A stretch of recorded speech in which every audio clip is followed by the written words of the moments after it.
All right, Ian, we have a Patreon, don't we? We do. Patreon.com/CU podcast. We do things. I do a weekly writing. I talked about Pokemon Snap this week. You did. We do a monthly hangout. I'll probably do mine again in a couple of weeks. Full video podcast. Yes, with all the awkwardness that you miss out on sometimes on YouTube. And poll topics. This week, you're shifting a lot today. You're very moving. You got a lot of Loganberries. You got the extra energy. Yeah. Second place, would a monetary or other indicator cause you to sell your game collection? 26%. That'll get there. And in first place, this is always going to win. This is always how we get attacked for and our friends. When is a hidden gem game no longer hidden? So I think a hidden gem game is probably no longer hidden once it's been in 3 hidden gems videos. Is that what it is? 3? I think that I was trying to think of some sort of hard cutoff last night, and I'm going to say once it's been discovered and put on YouTube 3 times, especially by someone of any notoriety, I'd say it's no longer a hidden gem. I never did a hidden gem video in my life. I understand the appeal of a hidden gem video. I do, especially when you're getting into a new system, a new library. It's nice to know about the games that aren't like the top properties. So if someone's getting into NES, for instance, it's easy to go, oh yeah, Zelda, Castlevania, Mario Brothers, Mega Man, yeah, Contra, Ninja Gaiden, etc.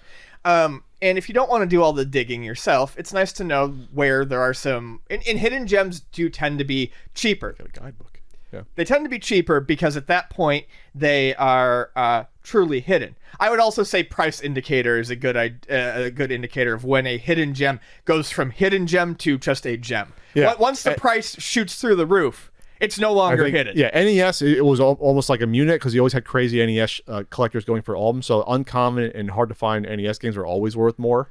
But yes, people are going at it because it's also a good game. It would bump it up more. Yeah. So it's nice to know about games like Guardian Legend is a common hidden gem on the NES. Crystalis is not hard to find games, really, but not hard to find, but yeah, they're not the super popular ones. Lesser known. Battle of Olympus is one that I would consider a hidden gem. Thing is, I'm not telling anyone anything new because this has all been covered ad nauseum. Hidden gem videos have a time limit on them. I think any system that has a finite library, there's going to be a point in time where you can't release a hidden gem video any longer without people snickering. I think. I don't think this is coming a critique of the genre of the hidden gem video. No, it's not, and I'm not going there. I'm not trying to stir up drama or anything. No, I don't think anyone can ever truly, with a straight face, release a NES hidden gems video ever again. I'll do it now. I will do it. I'll find a few. Yeah, sure. I mean, you can dig if you want, but at this point, we're picking... Eliminator Boat Duel. Nintendo discovered that, put it on their online service. Right, but it's not a hidden gem anymore. People know. Maybe not everyone, but enough people know. They don't know enough. We're at the point now where if you're doing a hidden gems video, you're not really picking out hidden gems. You're picking out games that you like that not everyone likes, that maybe... That weren't popular. That deserve more... They're uncommon. Right. And I think that's what a lot of hidden gem videos become. They're like, well, here are some off the beaten path games that I really like, but I don't know if they necessarily would all count as diamond in a rough. I like Tom Sawyer. It's not a diamond in the rough. It's a pebble in the rough. It is not a diamond in the rough. I like that game a lot. It is not a diamond in the rough. If you go your entire life without playing... Yeah, Tom Sawyer, you're not missing something. A gem has to be a very good game, I think. Yes. Gem's got to be a four stars at least out of 5. And I think... Maybe 3.5. So I think I've said all I need to say about that. But yeah, that's where I'm at. But you really need to talk about how you don't know it's a hidden gem anymore. Besides the fact that, well, when 3 videos come out, it's not a hidden gem anymore. Too many videos, and I would say monetary is a good indicator of that. Once people have started talking about it, once people are asking for it by name at the store multiple times, once I have to raise the price from $5 to $15 That's what I'm to looking 20 for, to Ian. 25 to 30, then it's no longer a hidden gem. Give me more, because I was going to say, like I said earlier, then it's just a gem. You've probably noticed where all of a sudden there's a game, an NES game or SNES game on your shelf sitting on your shelf for like forever. All of a sudden, 3 people ask for it in a couple of weeks. You're probably like, what's going on? Shatterhand was once a hidden gem. Shatterhand has not been a hidden gem for a long time. For it's an $80 game. 9 years it has been a hidden gem? It's an $80 game. People know about it. It's great. Give me a Genesis example, Ian. Got a Genesis? The Haunting? Is that a hidden gem? The Haunting is one that, yeah, I would say The Haunting counts. That was one that was definitely cheap for a while, and it jumped up in price. Sure. A lot of the shooters on the Genesis, I think, would be considered hidden gems. They were games that people avoided back in this, when shooters were always shit on back then by certain people. I think in the U.S. they were, because they were seen as all the same, sort of. I think parents and people were hesitant to spend $60 on a shooter when you could spend $60 on something like Sonic the Hedgehog 2. Yeah.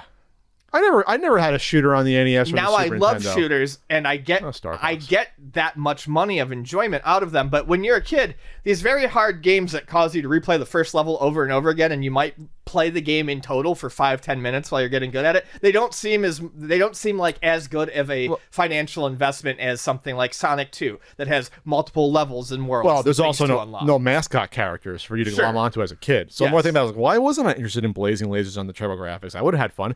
Because when you look at a picture of blazing lasers, you're like, oh, it's just a ship shooting stuff. It's like, it's not Bonk with a big head. Bonk and when you look in reviews at the time, though, too, there's a lot of people that consider shooters outdated.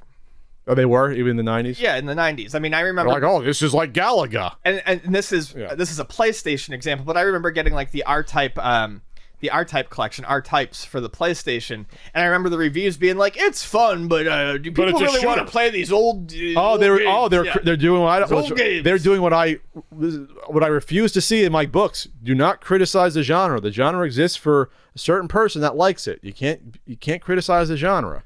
Just because you don't like it doesn't mean others. Right. Ian likes fishing games, for example. I sure do. And I'm not really big on first-person shooters, but it's not because first-person shooters are bad. They're just not for me. People love first-person shooters. I can't think of a genre I would actually say I don't see any value to this at all. We've actually gone over that before on this podcast, I think, and I literally can't find a genre that... Slide puzzle, there it is. I don't like slide puzzles. Oh, I think when we did this topic ages ago, I said puzzle games can be difficult for me because I'm colorblind, color sensitive. Some colors are really tough for me to differentiate. Whatever genre Where's Waldo falls into on the NES, that's the genre I don't like. Yeah, that sucked. That genre I can't picture anyone like. I just thinking about it, I feel my eyes, they're in pain. That's tough, and I can see all the color spectrum, Ian. I can't imagine. So for me, when is a hidden gem no longer hidden anymore? I'll have a more down-to-earth, wow, I hope we get to conventions again answer. I like one of the things I enjoy about sitting behind a table at a convention, hawking wares for 7 hours a day at convention, is like people come up to you excitedly saying, "Hey, I picked up this game." Yeah, that's always enjoyable, and that's always fun. I like it when people say, "Hey, I got a good deal." Like, "Oh, what'd you get?" Like, it's fun. You commiserate. You have fun, not realizing there'll be a pandemic in a year. You'll notice that people will pick up games off the beaten track. You're like, "Well, okay, that's not one that you probably didn't grow up with or realize that was around." You had to have learned about that 25 years later. You must have learned about that. And that's always, to me, how I know it's not hidden anymore. Maybe they saw a certain NES guidebook and perused. But, like, that's what's always interesting to me. It's like, oh, what games have you actually picked up? Oh, I picked up this game and this game. I'm like, wow, those are uncommon games, or ones that most people would just not even realize were fun games. Unless you're a crazy person and reviewed a bunch of them. Like, you had no idea that'd be one you pick up. That's in person how I see that going, Even before the asking about what price did you pay on those games. That's how I see it. Yeah. All right. Are we done with that one? All right. Well, I might have said something about Logan berries, but not anymore. Berries. Moving on.